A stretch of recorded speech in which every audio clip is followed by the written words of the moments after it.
السلام علیکم دوستوں، میں محمد شہزاد اور آپ دیکھ رہے ہیں میرے یوٹیوب چینل۔ دوستوں، پاکستان کے کھلاڑی فوجی فخر زمان نے پاکستان کی جانب سے سب سے زیادہ ٹی 20 میچز کھیلنے والے کھلاڑیوں کی لسٹ کو جوائن کر لیا ہے اور وہ پاکستان کی جانب سے سب سے زیادہ ٹی 20 میچز کھیلنے والے چھٹے کھلاڑی بن گئے ہیں۔ فخر زمان نے یہ سنگ میل کل UAE کے خلاف کھیلے گئے میچ میں عبور کیا اور انہوں نے اپنے 100ویں ٹی 20 میچ کو یادگار بنا دیا۔ پاکستان نے ٹاس جیت کر پہلے بیٹنگ کی تو پاکستان کی ٹیم ایک وقت پر مشکل میں آ گئی جب پاکستان کے صرف 80 رنز پر 5 کھلاڑی آؤٹ ہو گئے تھے۔ اس کے بعد فخر زمان اکیلے مرد مجاہد بنے اور انہوں نے محمد نواز کے ساتھ مل کر پاکستان کی جانب سے ٹی 20 کرکٹ میں چھٹی وکٹ کے لیے سب سے بڑی شراکت یعنی 97 رنز بنا دی۔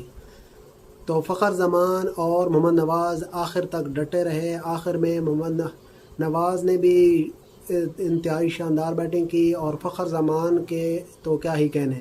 فخر زمان نے آخری اوور کی آخری 5 بالوں پر 5 چوکے بھی لگائے۔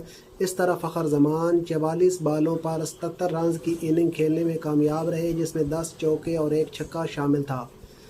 تو فخر زمان کا یہ 100واں میچ تھا۔ اس طرح وہ پاکستان کی جانب سے 100 ٹی 20 میچز کھیلنے والے چھٹے کھلاڑی بن گئے ہیں۔ اس سے پہلے بابر اعظم 128 میچز کے ساتھ پہلے نمبر پر، شعیب ملک 125 کے ساتھ دوسرے نمبر پر، محمد حفیظ 119 میچز کے ساتھ تیسرے نمبر پر، شاداب خان 112 نمبر کے ساتھ چوتھے نمبر پر، محمد رضوان 106 میچز کے ساتھ 5ویں نمبر پر، جبکہ فخر زمان 100 میچز کے ساتھ چھٹے نمبر پر آ گئے ہیں۔